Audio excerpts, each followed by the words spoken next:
je vais explorer l'une des plus grandes énigmes de l'archéologie, les lignes Nazca. On dit que ces dessins mystérieux du désert péruvien sont la 8e merveille du monde. Par qui ces lignes ont été faites? Et pourquoi? Les lignes Nazca déconcertent toujours les archéologues. Pour les comprendre, je vais sillonner les déserts du Pérou et du sud-ouest des États-Unis. Je vais partir à l'aventure dans les airs, sur la mer et même sous le désert. À la recherche de la vérité, je ne reculerai devant rien. C'est surprenant.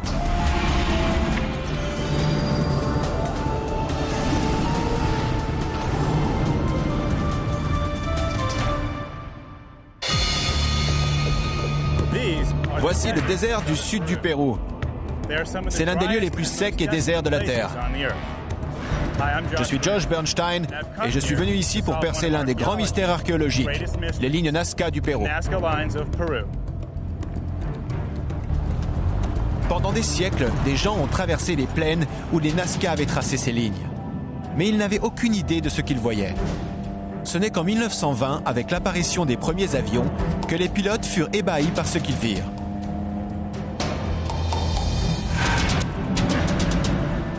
Pour la première fois, ils se rendirent compte que les lignes formaient un gigantesque complexe figure géométrique appelé géoglyphe, qui recouvrait le désert. Qui les a faites? Et pourquoi?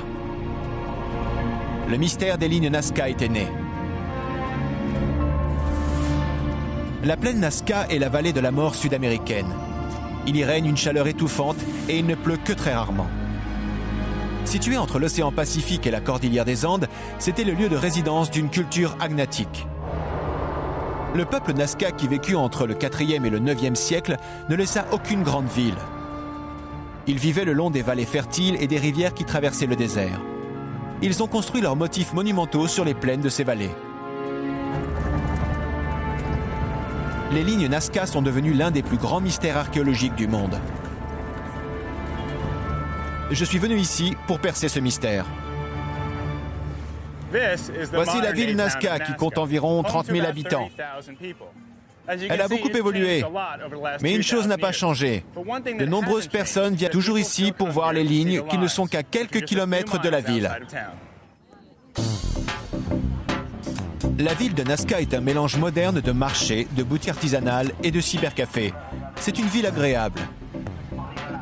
Mais pour commencer cette exploration, je préfère m'éloigner des boutiques et m'approcher de plus près de ces lignes. Le meilleur moyen de voir les lignes, voire même le seul, est d'aller dans les airs. Il y a un tas d'avions confortables, mais je recherche quelque chose d'un peu moins conventionnel et de plus excitant.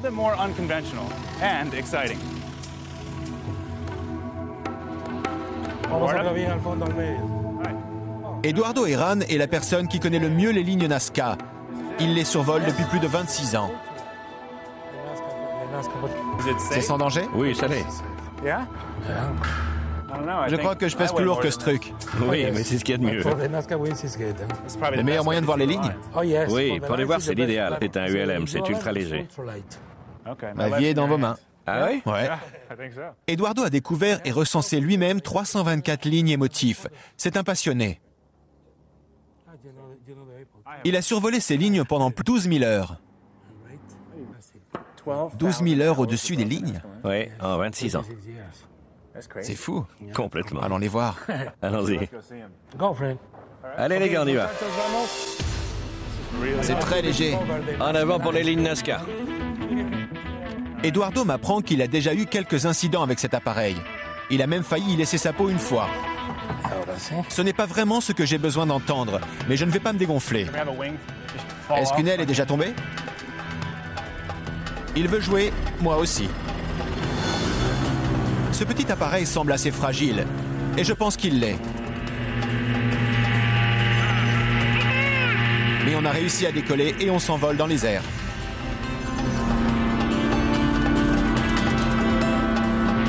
Alors que l'on prend de l'altitude et que j'aperçois enfin la pampa du désert Nazca, je commence à me détendre et à scruter le sol.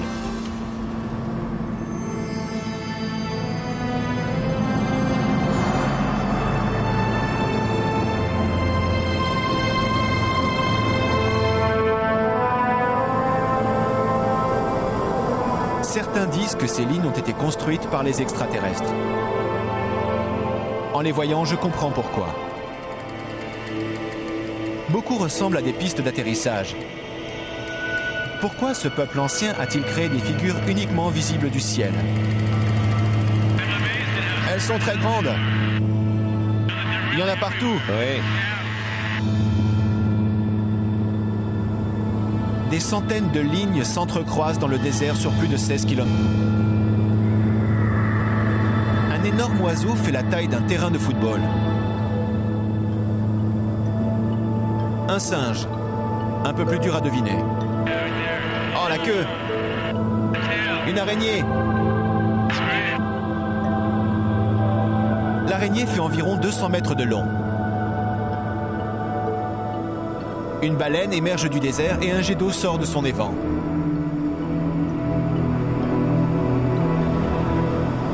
Sur la pente d'une colline, j'aperçois une grande figure qui ressemble à un humain. D'autres sont plus difficiles à identifier.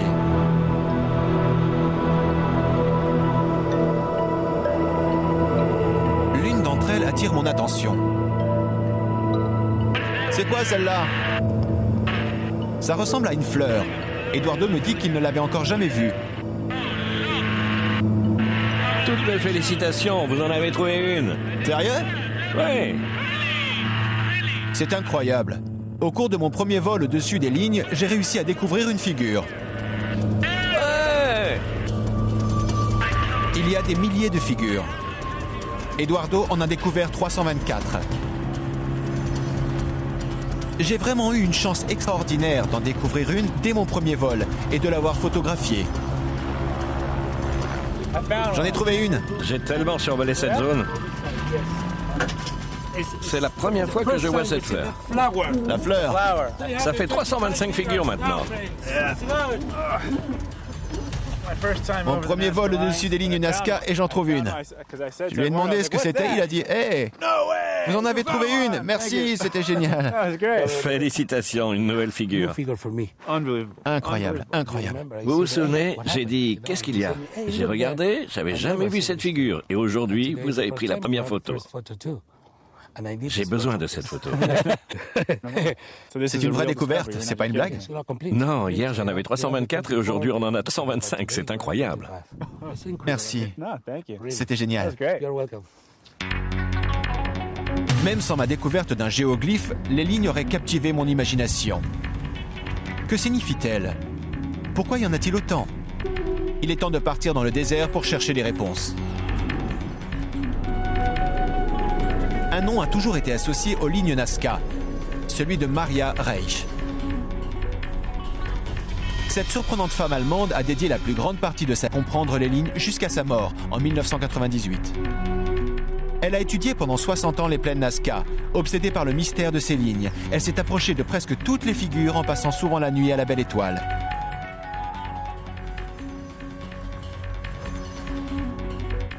Elle était persuadée d'avoir la réponse.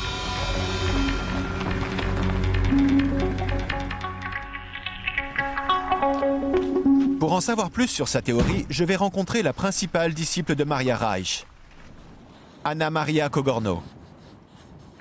Anna Maria a travaillé avec la célèbre archéologue allemande dans les dernières années de sa vie. Anna Maria? J'espère qu'elle va pouvoir m'éclairer sur cette théorie, si souvent remise en cause. Je viens de survoler les lignes Nazca et j'avais vraiment hâte d'être ici. Ce sont des lignes? Oui, venez voir. La première chose que je remarque, c'est qu'il est très difficile de discerner les lignes sur le sol. Elles semblent tellement plus grandes vues d'en haut. C'en est une? C'est juste le bord d'une ligne. Du ciel, elles sont tellement grandes. Mais ce n'est que le bord. Alors ça, c'est un bord. Ce sont les bords, juste là. Attendez, Anna Maria, ce sont les lignes Nazca? Oui. D'accord, je regarde ça en me disant que c'est une ligne Nazca. Allons un peu par là.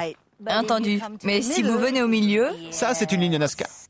Oui. Là, c'est énorme, comme quand j'étais là-haut. Vous pouvez voir droit devant. C'est un grand chemin. Comment ont-ils fait ça?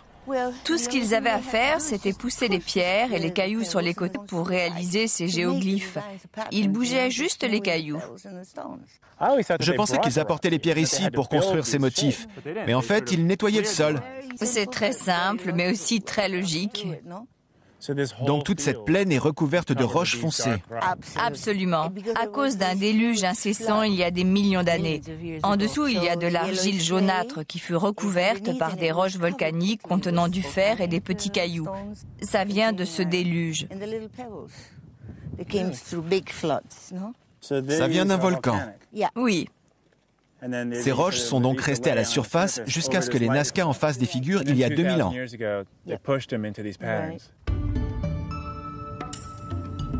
Les Nazca avaient donc de grandes compétences en géométrie.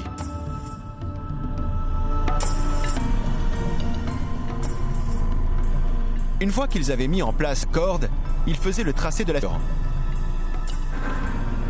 Ensuite, ils n'avaient qu'à déplacer les pieds. C'est une façon simple et bien pensée de transformer le paysage et de faire un motif monumental. Les archéologues ont calculé que quelques personnes pouvaient réaliser une figure en moins de 48 heures. Je suis également surpris que ces lignes soient restées intactes pendant autant de temps. Mais il y a deux raisons à cela. Le sable a un fort taux de gypse. Il est donc très humide la nuit avec la rosée et les pierres se collent dans le sol. De plus, les roches absorbent tellement de chaleur pendant la journée qu'elles créent un coussin d'air chaud au-dessus d'elles qui les protège du vent. De ce fait, toutes les marques faites dans le désert restent pendant des siècles. Des traces de roues de voitures faites dans les années 20 sont toujours visibles. J'ai donc compris comment ils avaient fait les lignes. Maintenant, je veux savoir pourquoi ils les ont faites. Selon Anna Maria Cogorno, c'est l'endroit idéal pour parler de la théorie de Maria Reich. Ah. Formidable. Maintenant, je vois le trapézoïde. Ça veut dire quoi?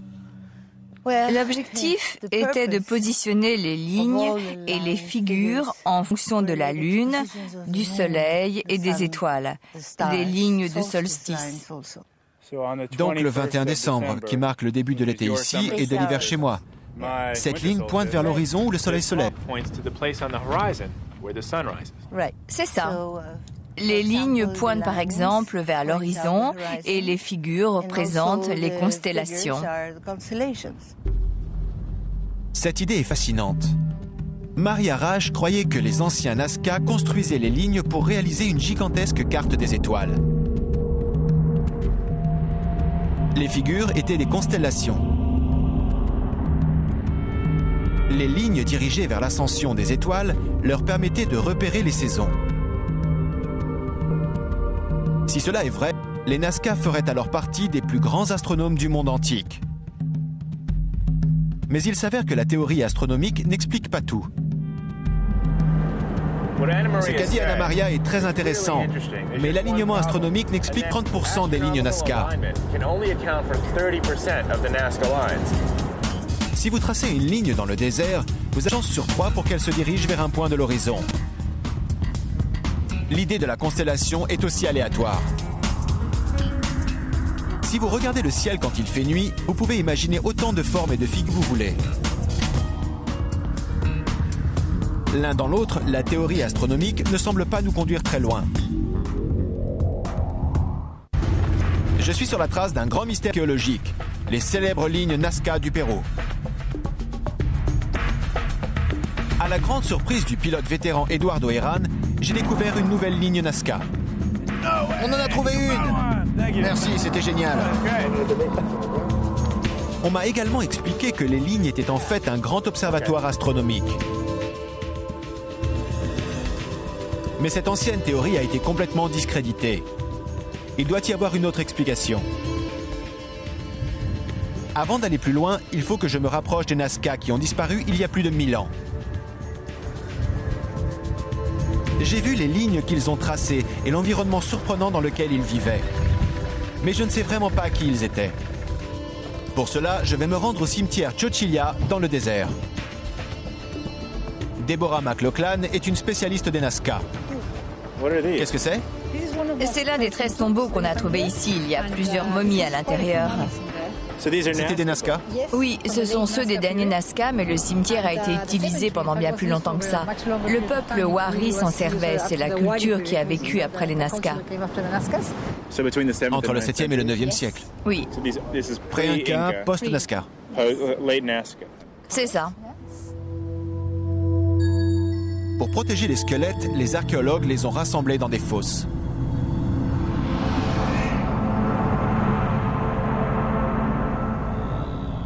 La plupart du temps, les Péruviens antiques enterraient leurs morts en position assise.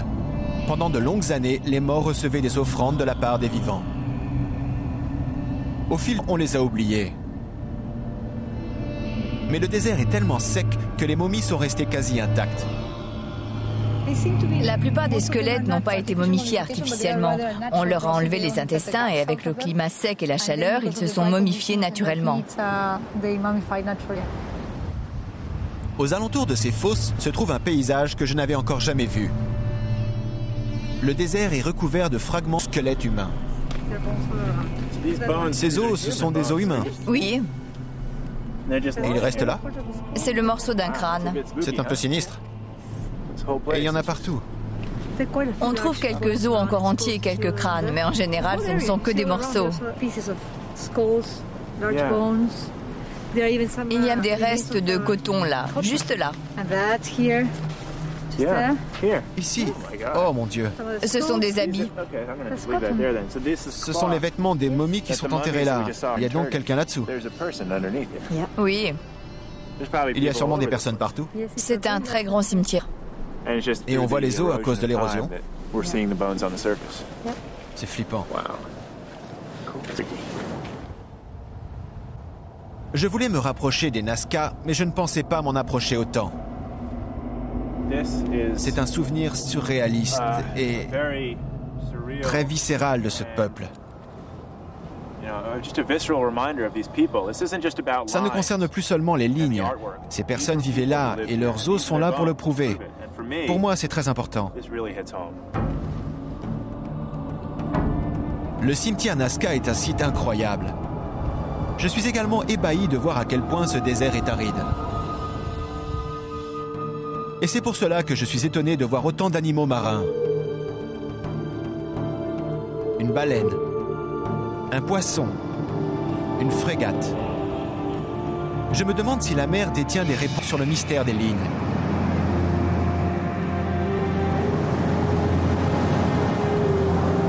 En arrivant sur la côte, je découvre un paysage absolument magnifique.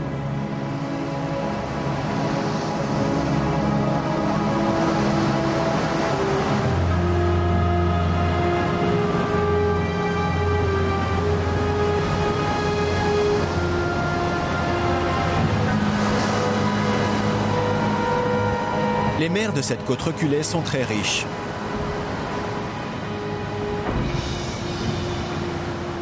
Apparemment, les pêcheurs locaux utilisent toujours les mêmes techniques que les Nazca. Déborah, je vous ai trouvé. Déborah m'attend sur la plage. C'est superbe, que font-ils? Ils pêchent en utilisant les techniques traditionnelles dont je vous ai parlé. Ils pêchent de la même manière que leurs ancêtres. Ils ont des flotteurs. Oh, la bouée! C'est exact. Maintenant, ils utilisent une bouée. Mais au temps des Nazca, ils se servaient des pots gonflés des otaries. Vraiment? Oui, ça ressemblait beaucoup aux bouées que vous voyez, sauf que c'était en pot. Ils utilisent des filets. Ils sont aussi nombreux qu'à l'époque et pêchent au même endroit. Les matériaux ont changé, mais pas la technique. C'est ça. Une des raisons pour lesquelles je suis là et que je m'intéresse à cette activité, c'est qu'en survolant les géoglyphes, j'ai vu beaucoup de figures marines, comme une baleine. Je ne comprends pas pourquoi des gens qui habitaient dans le désert avaient ces images de la vie aquatique. C'est parce qu'ils vivaient dans ces deux endroits. Ils complétaient l'activité agricole avec l'activité marine. Ils vivaient entre la terre et la mer. Exactement.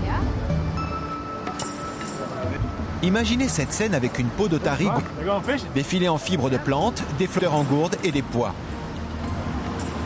Et sur cette plage, il y aurait beaucoup d'équipages de pêche et non pas un seul. Je tiens là une opportunité de tester les techniques de pêche des Nazca. Attendez, vous pouvez tenir ça? Qu'est-ce que vous faites? Je vais les rejoindre. Vraiment? Oui, à tout à l'heure.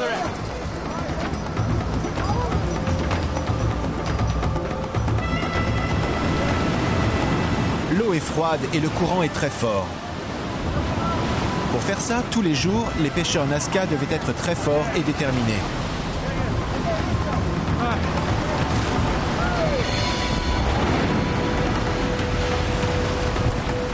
Il faut pousser la bouée avec le filet placé au-dessus et former un arc.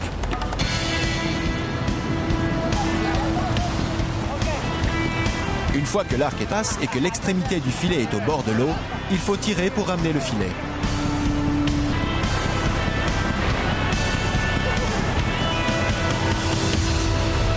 Au début, l'eau était gelée. Mais après avoir nagé si dur à contre-courant, on est fatigué et on n'a plus le froid. Je pense qu'ils ont été surpris que je les rejoigne. Ils n'ont pas vraiment compris pourquoi je l'ai fait. Je ne suis pas sûr, mais je pense qu'ils ont un plan. Chacun à sa place. Je pense qu'ils ont tout oublié, qu'ils se disaient « Ce gars est dans l'eau avec nous, pourquoi il est habillé ?» On doit ramener le filet pour voir si on a attrapé quelque chose. En tirant le filet, je me demande si c'est à partir de telle expérience que les Nazca réalisaient leur figure dans le désert.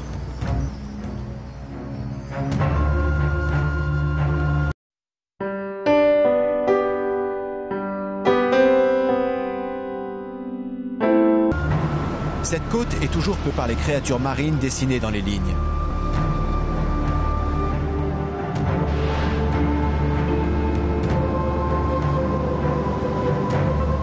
Peut-être dessinaient-ils simples animaux qui les entouraient. Mais alors, pourquoi un singe? Les singes les plus proches se trouvent de l'autre côté de la cordillère des Andes, dans la jungle amazonienne. Les réponses ne sont pas faciles à trouver, mais une autre théorie implique l'eau. Pas la mer, mais l'eau qui irrigue les champs. La ressource la plus précieuse se trouve dans le désert. Qui a réalisé cette célèbre ligne Nazca et pourquoi? Plus je cherche, mystère s'agrandit. J'ai déjà creusé la toute première théorie selon laquelle les lignes formaient une carte astronomique. Mais au final, cette explication n'est que partielle. Seulement 30% des lignes marquent des points de solstice, correspondent aux constellations. J'ai désormais le pressentiment que les lignes ont une explication beaucoup plus pratique et qu'elles ont quelque chose à voir avec l'eau. Les Nazca vivaient dans une zone extrêmement sèche. Leur plus grand problème devait sûrement être l'eau. Lorsqu'on parlait à Anna Maria Cogorno, m'a expliqué qu'une théorie relie directement les lignes à l'eau. Il s'avère que sous le désert se trouve un grand nombre d'aqueducs souterrains. Selon la théorie de l'eau, les lignes ne pointeraient pas vers les étoiles, mais vers ces sources d'eau souterraines. Anna Maria veut me montrer quelque chose. Des aqueducs.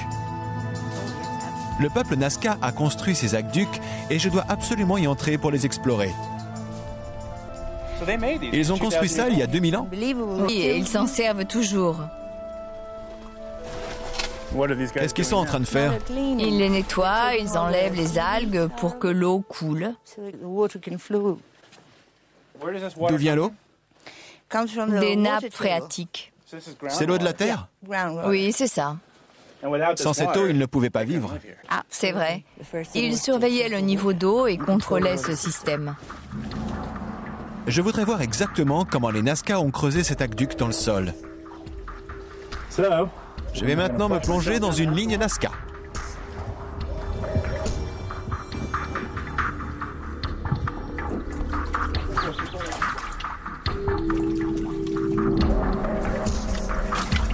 Je veux voir où ça va. À l'intérieur, c'est étroit, humide et l'odeur est forte. C'est ce à quoi on peut s'attendre dans un aqueduc vieux de 2000 ans. Par contre, il a été magnifiquement entretenu. C'est incroyable. Vous réalisez que ça a été construit il y a 2000 ans. Regardez, des rigoles parfaites sous le désert. C'est ahurissant. Je comprends ensuite pourquoi cet aqueduc est si bien conservé. Après avoir parcouru plusieurs mètres, je rencontre un homme qui coupe la mousse et les algues qui ont poussé depuis le dernier nettoyage. Il prépare l'aqueduc pour les pluies qui le rempliront dans quelques semaines. C'est incroyable de se dire que ces aqueducs ont pu être préservés pendant 2 millénaires. Tous les 50 mètres environ, il y a une entrée en spirale, ce qui facilite l'accès à ce système d'eau. Vu du ciel, ces entrées sont impressionnantes et ressemblent à des pas de vis géants. Ce système d'eau remarquable irrigue toujours de grandes zones du désert.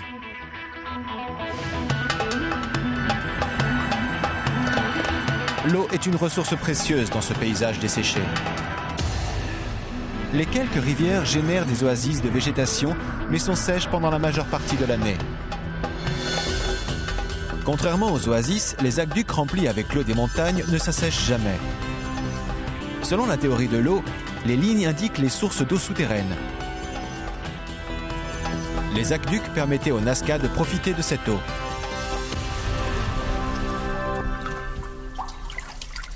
Après avoir franchi 40 mètres, l'aqueduc se rétrécit de plus en plus. Je me demande ce que je vais bien pouvoir trouver au bout. Comment tout ça est connecté? L'eau se jette-t-elle juste dedans ou y a-t-il un canal dans le tunnel? Voyons si je peux vous donner une idée de ce que je vis. Sans compter que je rampe, il fait froid et ça sent la boue. La boue n'est pas stagnante vu qu'ils viennent de nettoyer. Mais quand même, il y a une odeur de terre qui est là depuis longtemps.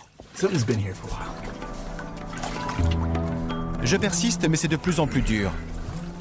Ça se rétrécit. Très vite, je me rends compte que je ne vais pas pouvoir atteindre l'extrémité de cet aqueduc. C'est beaucoup plus petit que ce que je pensais. C'est la partie la plus serrée. Si proche. Vu que l'aqueduc se rétrécit de plus en plus, je n'ai pas d'autre choix que de remonter à la prochaine sortie. Je suis presque arrivé.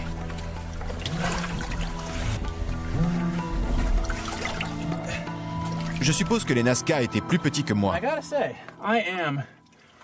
Je suis vraiment impressionné. Je ne me doutais pas qu'il y avait des aqueducs en Amérique du Sud, et encore moins construits il y a 2000 ans. La technologie avec laquelle ces gens ont conçu et protégé cet incroyable système d'eau, je reste bouche bée. Je suis stupéfait. Il faut que je me douche.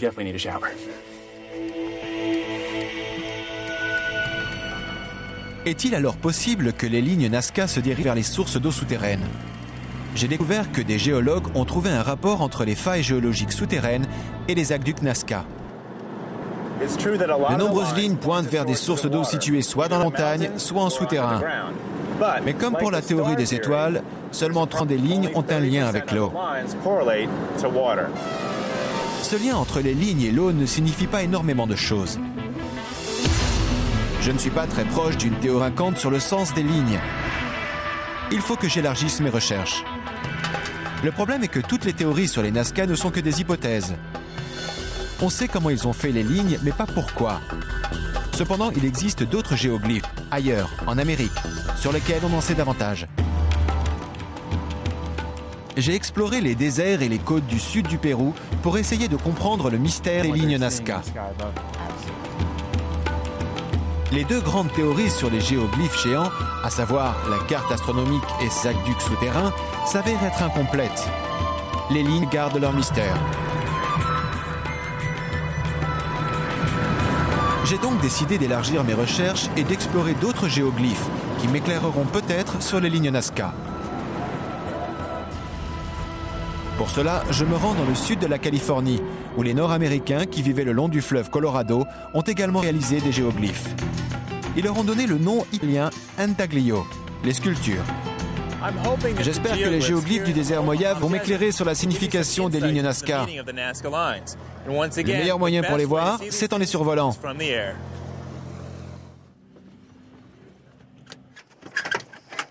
Joe? Joe Chebley. Josh. Enchanté. Enchanté. Vous voulez voir les intaglios, c'est ça? Oui. Je sais où elles sont.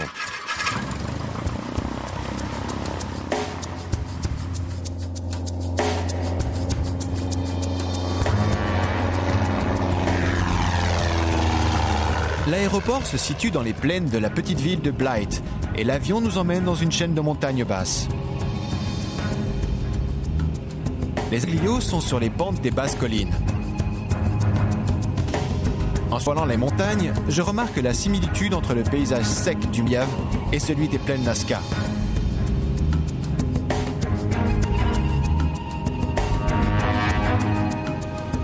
J'aperçois enfin des intaglios en dessous.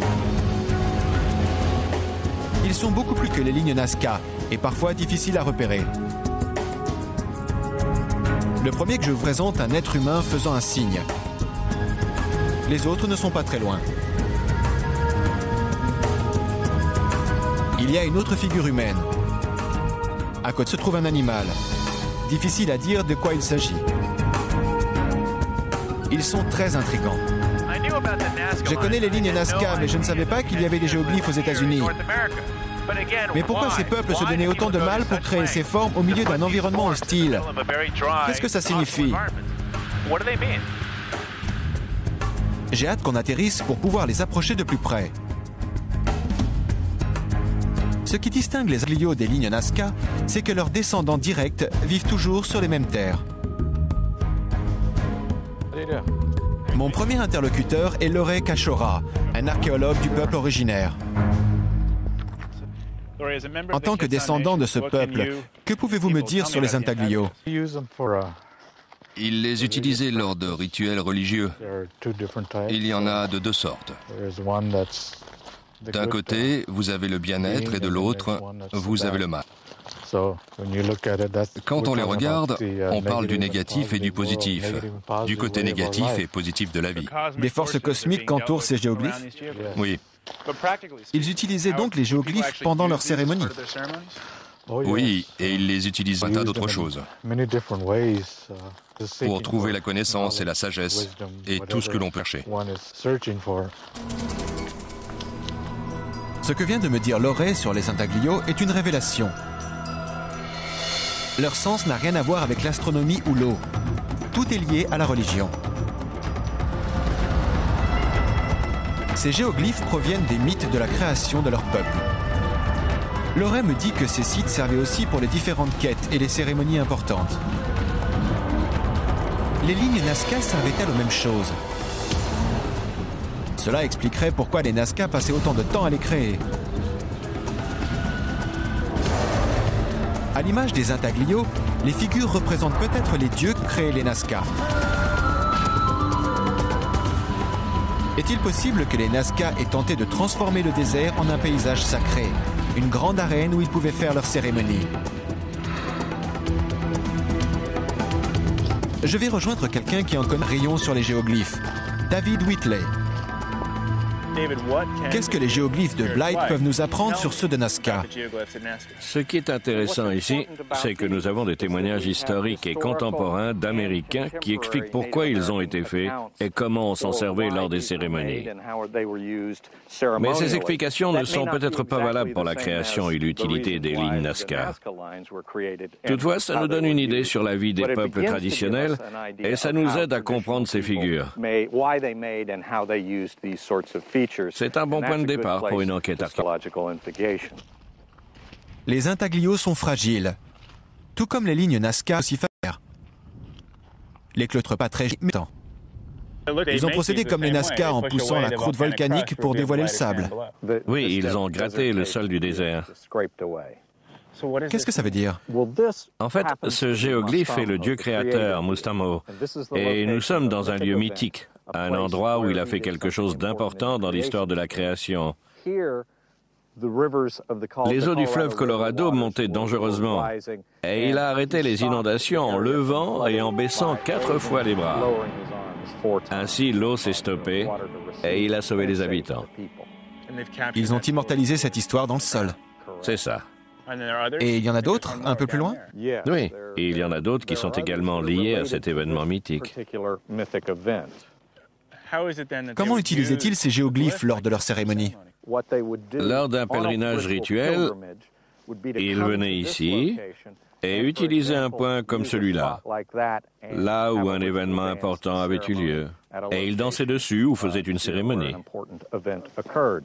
Ce petit cercle de sable était donc nettoyé et ensuite, ils y faisaient une cérémonie. Oui, une danse. Liée à ce géoglyphe? Oui, pour commémorer cet événement mythique.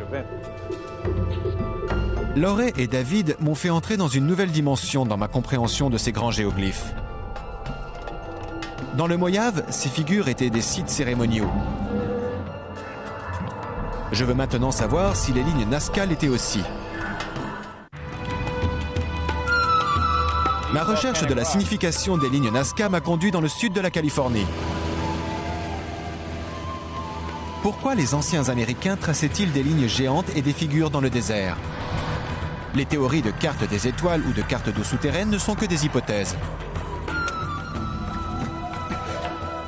En Californie, j'ai découvert une théorie différente reliée à la religion. Les mystérieux géoglyphes étaient les lieux de grandes cérémonies où les dieux de la création étaient vénérés. Les lignes Nazca ont-elles la même signification? Je me rends compte que je ne sais pratiquement rien sur les rituels Nazca. Il est temps de retourner au Pérou et de suivre cette nouvelle piste. En arrivant à Lima, je décide de visiter le musée archéologique. Elsa Tomasto est la conservatrice de la plus grande collection Nazca au monde. Ce sont des araignées? Oui. C'est comme le géoglyphe. Je cherche des preuves de rituels Nazca. Elsa ne met pas longtemps à m'en montrer. Elle m'a pris par surprise. Ce sont des urnes cérémoniales. Ces figures, c'est quoi? Des têtes trophées. Des têtes trophées? Oui, regardez ici. Et là, il y a la main avec la tête. Et là, le cou est coupé. C'est bien une tête trophée. Oui. Le mystère des Nazca augmente. Qui étaient-ils? Je les ai perçus comme des astronomes, des ingénieurs et des fermiers. J'apprends maintenant qu'ils étaient aussi des chasseurs de têtes.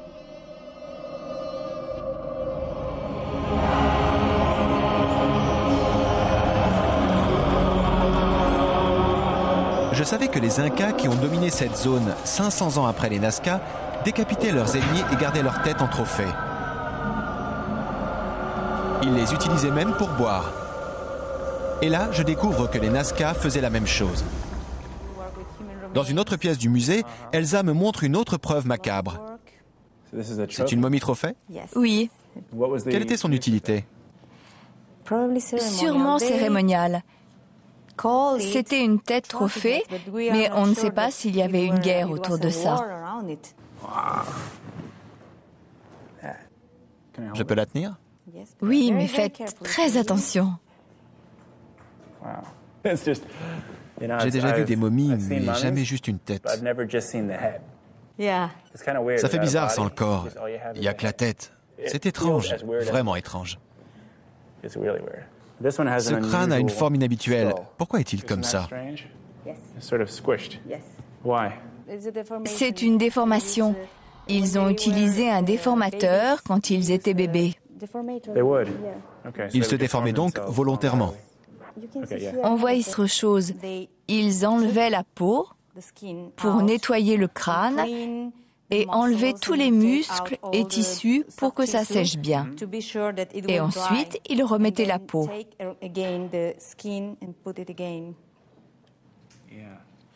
Ils l'utilisaient ensuite pour le pendre. Ils le pendaient par ses propres cheveux.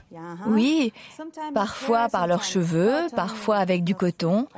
Ce n'est pas toujours pareil. À quoi servait ce rituel? Peut-être à obtenir quelque chose des dieux. C'était donc des offrandes. Elsa me dit que la plupart des têtes trophées étaient des Nazca. Ce sont peut-être des preuves de cérémonies violentes et de sacrifices humains, plutôt que de conquêtes ou de guerres. Qu'est-ce qu'il se passait sur ces lignes? En passant à côté des milliers de crânes des Nazca, je m'interroge sur ce qu'ils ont vécu avant de mourir. Il faut que je retourne à Nazca quelques questions. J'ai entendu parler d'une fouille qui a découvert de nouveaux indices de rituels. Kawashi se trouve au bord de la Pampa, à quelques kilomètres des lignes Nazca. Rubén Garcia est un archéologue et le directeur régional de la zone Nazca. Kawachi est le principal centre cérémonial de la nation Nazca. C'était un lieu de pèlerinage où tous les Nazca venaient pour faire des offrandes, des sacrifices et festoyer. Kawashi est la Mecque ou le Jérusalem des Nazca. Oui, c'est ça. Situé à côté d'une source d'eau au bord du désert, Kawashi est un grand domaine. C'était le plus grand lieu de pèlerinage Nazca. Une quarantaine de pyramides sont toujours enfouies sous le sable. Il y a également beaucoup de lignes qui mènent à ce lieu. Les preuves de Kawashi et les comparaisons avec le mode de vie actuel des peuples des Andes et de leurs rituels ont convaincu les archéologues de la signification religieuse des lignes.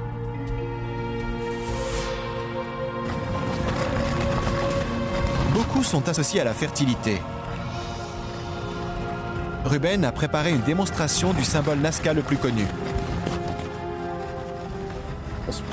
Ces spirales représentent la coquille d'une conque, autrefois utilisée pour appeler les dieux des montagnes et les nuages pour la pluie. Les pièces du puzzle s'assemblent enfin.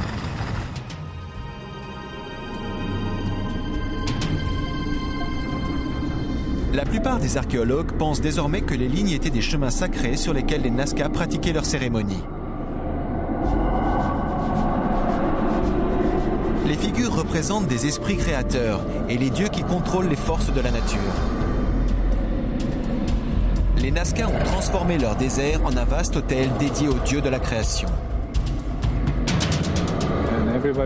Tout le monde pense que les lignes ont été créées pour que l'on marche dessus pendant les rituels. Ils dansaient et chantaient peut-être et jouaient des instruments de musique pour appeler les dieux. Les Nazca ont fait d'aussi grands géoglyphes, voulaient que les dieux les regardent et sachent qu'ils ne les ont. Sur les lignes, ils faisaient offrande à tous les ces offrandes. Selon Rubén, il n'y a aucune preuve de violence sur les lignes. Mais il sait qu'il reste énormément de choses à découvrir sur les Nazca. Qui sait quelles théories sur ces mystérieuses lignes Nazca émergeront dans le futur?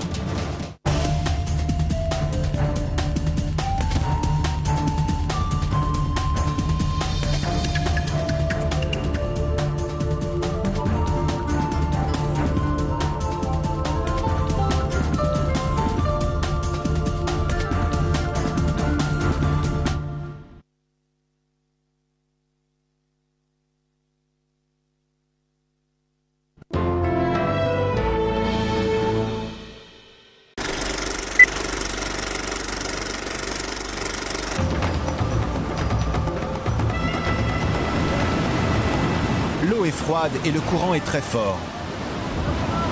Pour faire ça, tous les jours, les pêcheurs Nazca devaient être très forts et déterminés.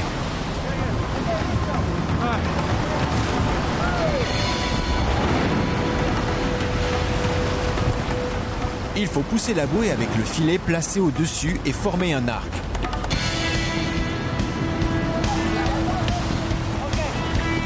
Une fois que l'arc est passe et que l'extrémité du filet est au bord de l'eau, il faut tirer pour ramener le filet.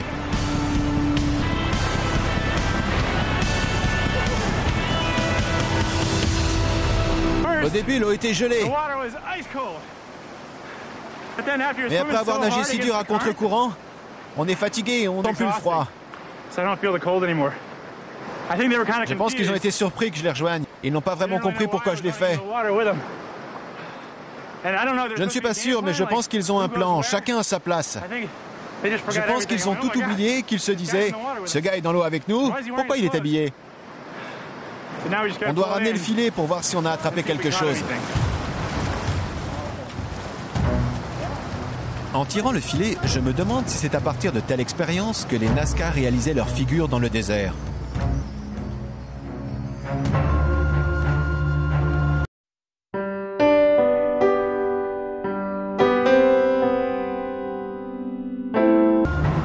Cette côte est toujours peu par les créatures marines dessinées dans les lignes.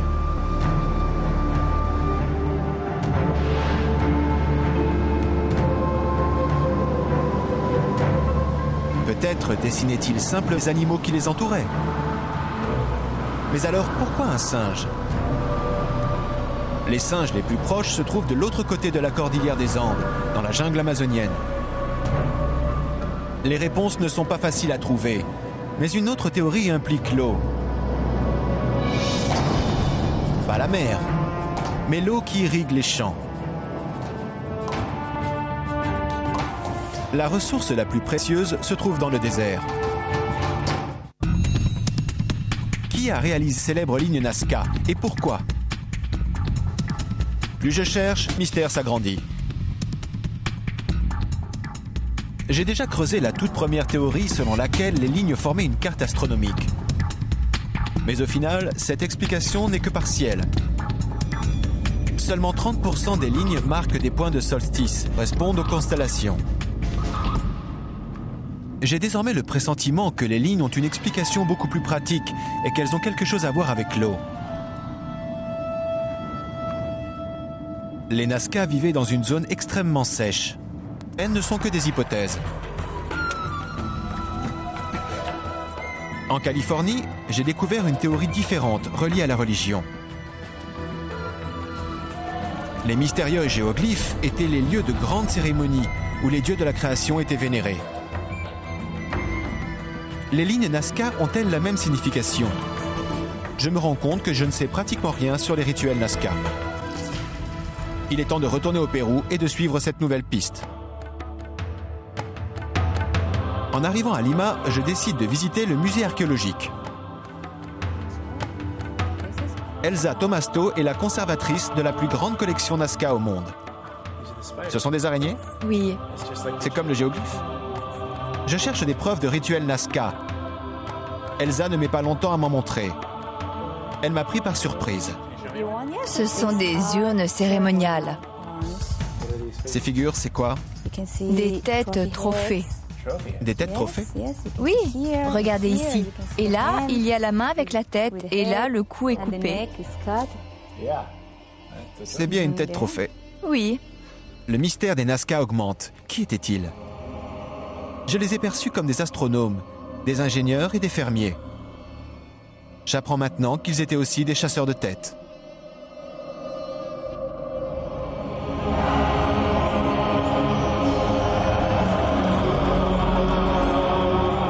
Je savais que les Incas qui ont dominé cette zone 500 ans après les Nazca décapitaient leurs ennemis et gardaient leur tête en trophée.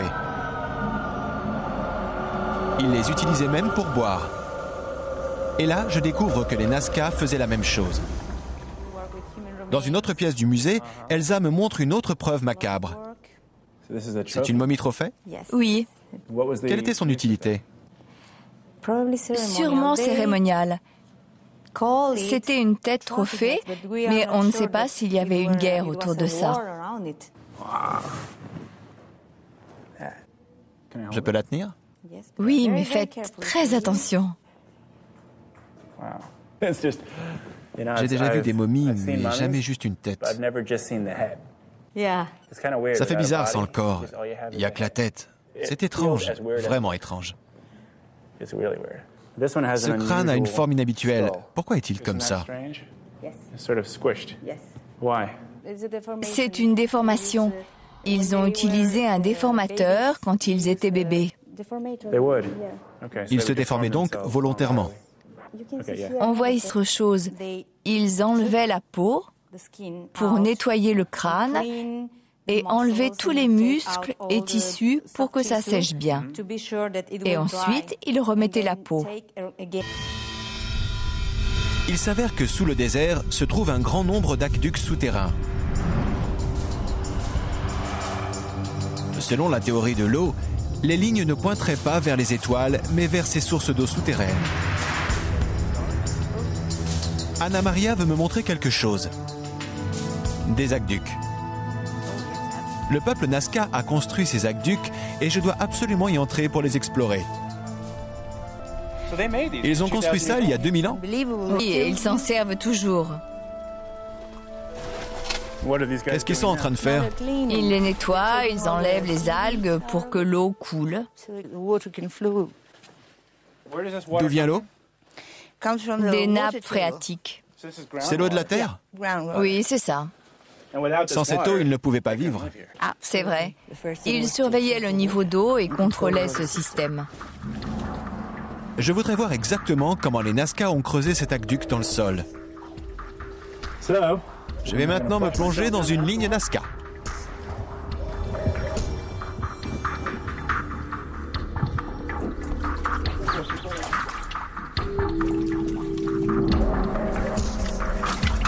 Je veux voir où ça va. À l'intérieur, c'est étroit, humide et l'odeur est forte. C'est ce à quoi on peut s'attendre dans un aqueduc vieux de 2000 ans. Par contre, il a été magnifiquement entretenu. C'est incroyable. Vous réalisez que ça a été construit il y a 2000 ans. Regardez, des rigoles parfaites sous le désert. C'est ahurissant. Je comprends ensuite pourquoi cet aqueduc est si bien conservé. Après avoir parcouru plusieurs mètres, je rencontre un homme qui coupe la mousse et les algues qui ont poussé depuis le dernier nettoyage. Il prépare l'aqueduc pour les pluies qui le rempliront dans quelques semaines. C'est incroyable de se dire que ces aqueducs ont pu être préservés pendant 2 millénaires. Tous les 50 mètres environ, il y a une entrée en spirale, ce qui facilite l'accès à ce système d'eau. Vu du ciel, ces entrées sont impressionnantes et ressemblent à des pas de vis géants. Ce système d'eau remarquable irrigue toujours de grandes zones du désert.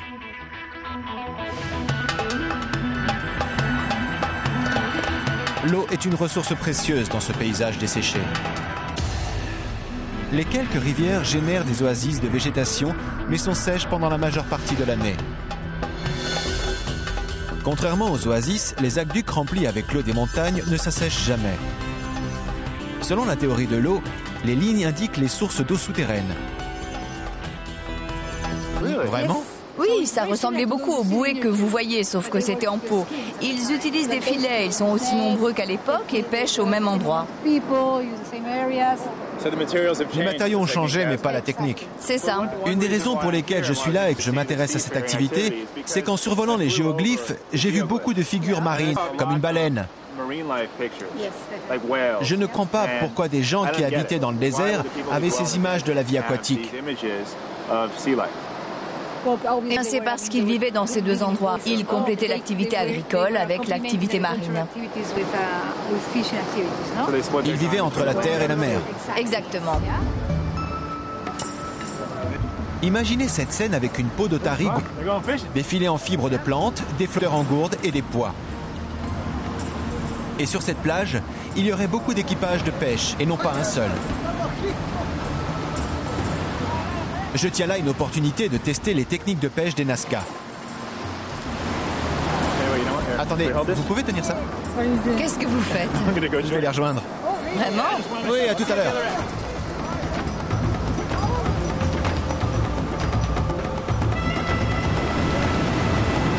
L'eau est froide et le courant est très fort. Pour faire ça, tous les jours, les pêcheurs Nazca devaient être très forts et déterminés.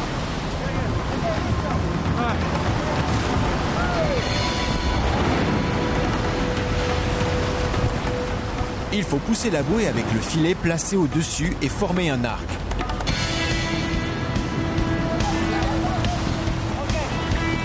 Une fois que l'arc est passe et que l'extrémité du filet est au bord de l'eau, il faut tirer pour ramener le filet.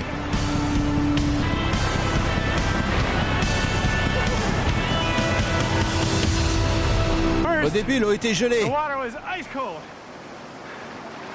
Mais après avoir nagé si dur à contre-courant, on est fatigué et on n'a plus le froid. Je pense qu'ils ont été surpris que je les rejoigne. Ils n'ont pas vraiment compris pourquoi je l'ai fait. Je ne suis pas sûr, mais je pense qu'ils ont un plan. Chacun à sa place. Je pense qu'ils ont tout oublié, qu'ils se disaient « Ce gars est dans l'eau avec nous, pourquoi il est habillé ?» On doit ramener le filet pour voir si on a attrapé quelque chose.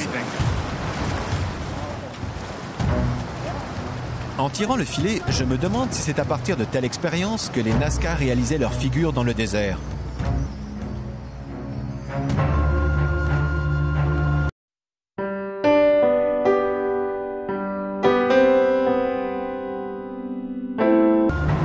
Cette côte est toujours peuplée par les créatures marines dessinées dans les lignes.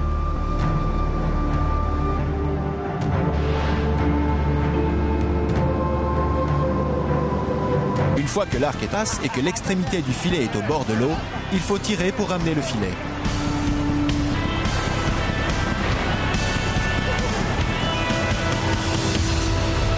Au début, l'eau était gelée. Mais après avoir nagé si dur à contre-courant, on est fatigué et on n'entend plus le froid. Je pense qu'ils ont été surpris que je les rejoigne. Ils n'ont pas vraiment compris pourquoi je l'ai fait. Je ne suis pas sûr, mais je pense qu'ils ont un plan, chacun à sa place. Je pense qu'ils ont tout oublié, qu'ils se disaient « Ce gars est dans l'eau avec nous, pourquoi il est habillé ?» On doit ramener le filet pour voir si on a attrapé quelque chose. En tirant le filet, je me demande si c'est à partir de telle expérience que les Nazca réalisaient leur figure dans le désert.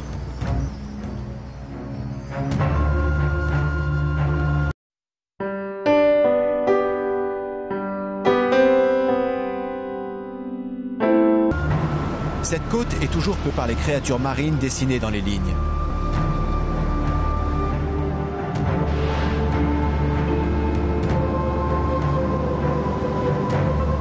Peut-être dessinaient-ils simples animaux qui les entouraient. Mais alors, pourquoi un singe? Les singes les plus proches se trouvent de l'autre côté de la cordillère des Andes, dans la jungle amazonienne. Les réponses ne sont pas faciles à trouver, mais une autre théorie implique l'eau. Pas la mer, mais l'eau qui irrigue les champs. La ressource la plus précieuse se trouve dans le désert. Qui a réalisé célèbre ligne Nazca et pourquoi? Plus je cherche, mystère s'agrandit. J'ai déjà creusé la toute première théorie selon laquelle les lignes formaient une carte astronomique. Mais au final, cette explication n'est que partielle. Seulement 30% des lignes marquent des points de solstice, correspondent aux constellations. J'ai désormais le pressentiment que les lignes ont une explication beaucoup plus pratique et qu'elles ont quelque chose à voir avec l'eau. Les Nazca vivaient dans une zone extrêmement sèche. Leur plus grand problème devait sûrement être l'eau. Lorsqu'on allait à Anna Maria Cogorno, m'a expliqué qu'une théorie relie directement les lignes à l'eau.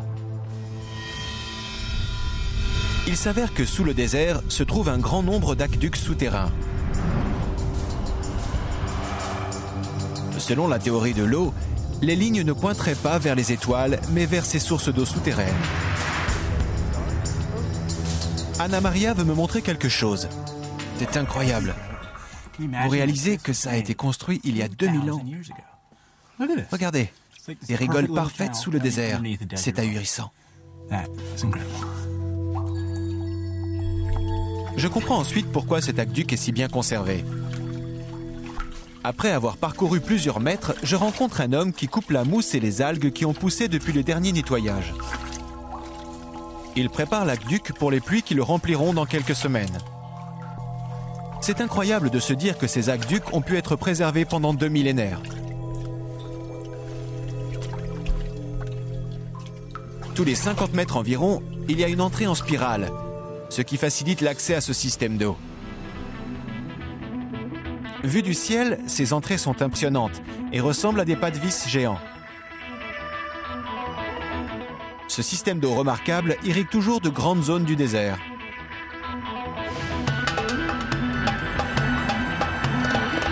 L'eau est une ressource précieuse dans ce paysage desséché.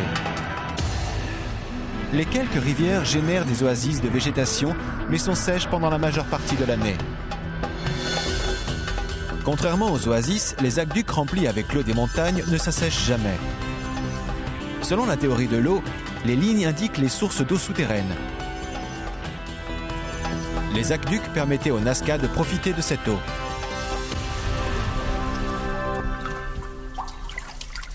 Après avoir franchi 40 mètres, l'aqueduc se rétrécit de plus en plus. Je me demande ce que je vais bien pouvoir trouver au bout. Comment tout ça est connecté? L'eau se jette-t-elle juste dedans ou y a-t-il un canal dans le tunnel? Voyons si je peux vous donner une idée de ce que je vis.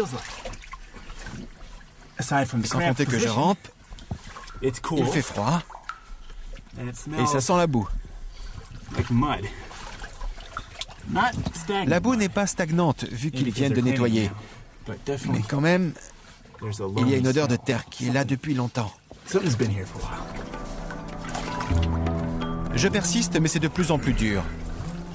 Ça se rétrécit. Très vite, je me rends compte que je ne vais pas pouvoir atteindre l'extrémité de cet aqueduc. C'est beaucoup plus petit que ce que je pensais. C'est la partie la plus serrée. Si proche. Vu que l'aqueduc se rétrécit de plus en plus, je n'ai pas d'autre choix que de remonter à la prochaine sortie. Je suis presque arrivé.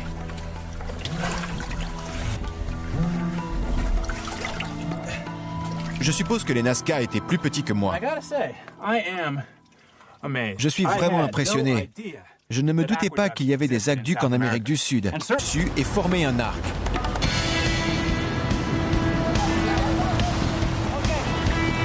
Une fois que l'arc est passe et que l'extrémité du filet est au bord de l'eau, il faut tirer pour ramener le filet.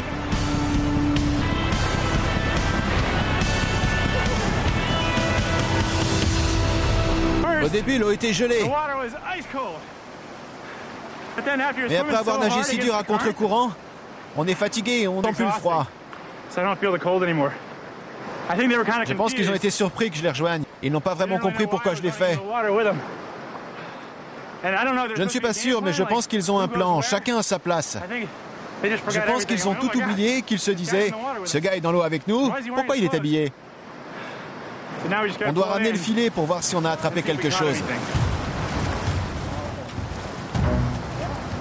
En tirant le filet, je me demande si c'est à partir de telle expérience que les Nazca réalisaient leur figure dans le désert.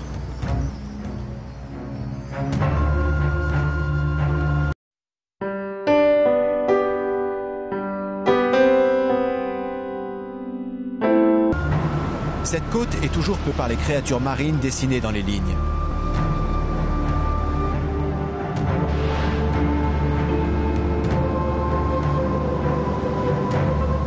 Peut-être dessinaient-ils simples animaux qui les entouraient. Mais alors, pourquoi un singe? Les singes les plus proches se trouvent de l'autre côté de la cordillère des Andes, dans la jungle amazonienne. Les réponses ne sont pas faciles à trouver, mais une autre théorie implique l'eau. Pas la mer, mais l'eau qui irrigue les champs. La ressource la plus précieuse se trouve dans le désert. Qui a réalisé célèbre ligne Nazca et pourquoi? Plus je cherche, mystère s'agrandit. J'ai déjà creusé la toute première théorie selon laquelle les lignes formaient une carte astronomique. Mais au final, cette explication n'est que partielle. Seulement 30% des lignes marquent des points de solstice, correspondent aux constellations. J'ai désormais le pressentiment que les lignes ont une explication beaucoup plus pratique et qu'elles ont quelque chose à voir avec l'eau. Les Nazca vivaient dans une zone extrêmement sèche. Leur plus grand problème devait sûrement être l'eau. Lorsqu'on allait à Anna Maria Cogorno, m'a expliqué qu'une théorie relie directement les lignes à l'eau. Il s'avère que sous le désert se trouve un grand nombre d'aqueducs souterrains. Selon la théorie de l'eau, les lignes ne pointeraient pas vers les étoiles. La boue n'est pas stagnante vu qu'ils viennent de nettoyer. Mais quand même, il y a une odeur de terre qui est là depuis longtemps. Je persiste, mais c'est de plus en plus dur. Ça se rétrécit. Très vite, je me rends compte que je ne vais pas pouvoir atteindre l'extrémité de cet aqueduc. C'est beaucoup plus petit que ce que je pensais. C'est la partie la plus serrée. Si proche. Vu que l'aqueduc se rétrécit de plus en plus, je n'ai pas d'autre choix que de remonter à la prochaine sortie. Je suis presque arrivé.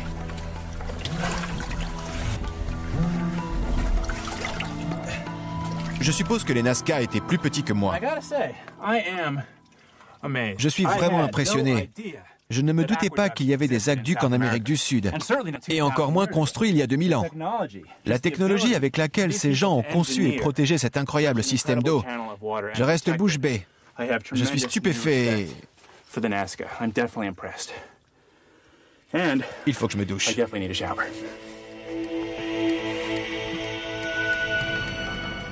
Est-il alors possible que les lignes Nazca se dirigent vers les sources d'eau souterraines? J'ai découvert que des géologues ont trouvé un rapport entre les failles géologiques souterraines et les aqueducs Nazca. De nombreuses lignes pointent vers des sources d'eau situées soit dans la montagne, soit en souterrain. Mais comme pour la théorie des étoiles, seulement 30 des lignes ont un lien avec l'eau. Ce lien entre les lignes et l'eau ne signifie pas énormément de choses. Je ne suis pas très proche d'une théorie convaincante sur le sens des lignes. Il faut que j'élargisse mes recherches. Le problème est que toutes les théories sur les Nazca ne sont que des hypothèses. On sait comment ils ont fait les lignes, mais pas pourquoi. Cependant, il existe d'autres géoglyphes, ailleurs, en Amérique, sur lesquels on en sait davantage. J'ai exploré les déserts et les côtes du sud du Pérou pour essayer de comprendre le mystère des lignes Nazca. Les deux grandes théories sur les géoglyphes géants, à savoir la carte astronomique et ses aqueducs souterrains, s'avèrent être incomplètes. Les lignes gardent leur mystère. J'ai donc décidé d'élargir mes recherches et d'explorer d'autres géoglyphes qui m'éclaireront peut-être sur les lignes Nazca. Pour cela, je me rends dans le sud de la Californie, où les Nord-Américains qui vivaient le long du fleuve Colorado ont également réalisé des géoglyphes. Ils leur ont donné le nom italien intaglio, les sculptures.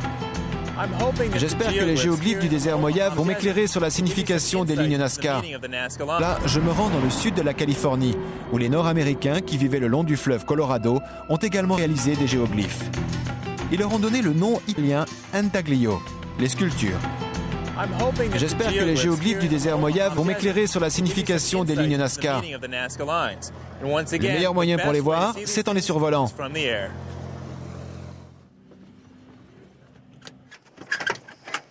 Joe? Joe Chebley. Josh. Enchanté. Enchanté. Vous voulez voir les intaglios, c'est ça? Oui. Je sais où elles sont.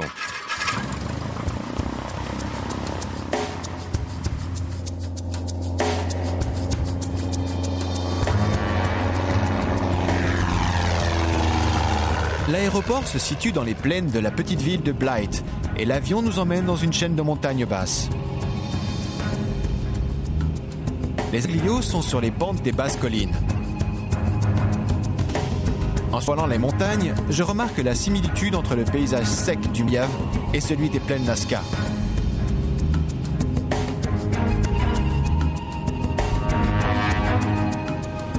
J'aperçois enfin des intaglios en dessous. Ils sont beaucoup plus que les lignes Nazca et parfois difficiles à repérer. Le premier que je vous présente, un être humain faisant un signe. Les autres ne sont pas très loin. Il y a une autre figure humaine. À côté se trouve un animal. Difficile à dire de quoi il s'agit. Ils sont très intrigants. Je connais les lignes Nazca, mais je ne savais pas qu'il y avait des géoglyphes aux États-Unis. Mais pourquoi ces peuples se donnaient autant de mal pour créer ces formes au milieu d'un environnement hostile? Qu'est-ce que ça signifie? J'ai hâte qu'on atterrisse pour pouvoir les approcher de plus près. Ce qui distingue les aglios des lignes Nazca, c'est que leurs descendants directs vivent toujours sur les mêmes terres. Mon premier interlocuteur est Lorey Cachora, un archéologue du peuple originaire. En tant que descendant de ce peuple, que pouvez-vous me dire sur les intaglios? Ils les utilisaient lors de rituels religieux. Il y en a de deux sortes. D'un côté, vous avez le bien-être et de l'autre, vous avez le mal. Quand on les regarde, on parle du négatif et du positif, du côté négatif et positif de la vie. Des forces cosmiques qu'entourent ces géoglyphes? Oui. Ils utilisaient donc les géoglyphes pendant leur cérémonie? Oui, et ils les utilisent pour un tas d'autres choses. Pour trouver la connaissance et la sagesse et tout ce que l'on peut chercher. Dès leur figure dans le désert.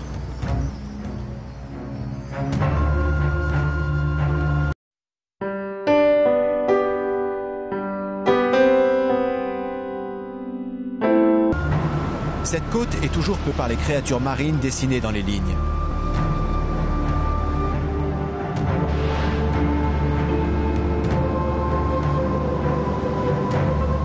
Peut-être dessinaient-ils simples animaux qui les entouraient. Mais alors, pourquoi un singe? Les singes les plus proches se trouvent de l'autre côté de la cordillère des Andes, dans la jungle amazonienne. Les réponses ne sont pas faciles à trouver, mais une autre théorie implique l'eau. Pas la mer, mais l'eau qui irrigue les champs. La ressource la plus précieuse se trouve dans le désert. Qui a réalisé célèbre ligne Nazca et pourquoi? Plus je cherche, mystère s'agrandit. J'ai déjà creusé la toute première théorie selon laquelle les lignes formaient une carte astronomique. Mais au final, cette explication n'est que partielle. Seulement 30% des lignes marquent des points de solstice, correspondent aux constellations. J'ai désormais le pressentiment que les lignes ont une explication beaucoup plus pratique et qu'elles ont quelque chose à voir avec l'eau. Les Nazca vivaient dans une zone extrêmement sèche. Leur plus grand problème devait sûrement être l'eau. Lorsqu'on parlait à Anna Maria Cogorno, m'a expliqué qu'une théorie relie directement les lignes à l'eau. Il s'avère que sous le désert se trouve un grand nombre d'aqueducs souterrains. Selon la théorie de l'eau, les lignes ne pointeraient pas vers les étoiles, mais vers ces sources d'eau souterraines. Anna Maria veut me montrer quelque chose. Des aqueducs. Le peuple Nazca a construit ces aqueducs et je dois absolument y entrer pour les explorer. Ils ont construit ça il y a 2000 ans? Oui, et ils s'en servent toujours. Qu'est-ce qu'ils sont en train de faire? Ils les nettoient, ils enlèvent les algues pour que l'eau coule. D'où vient l'eau? Des nappes phréatiques. C'est l'eau de la terre? Oui, c'est ça. Sans cette eau, ils ne pouvaient pas vivre. Ah, c'est vrai. Ils surveillaient le niveau d'eau et contrôlaient ce système. Je voudrais voir exactement comment les Nazca ont creusé cet aqueduc dans le sol. Je vais maintenant me plonger dans une ligne Nazca.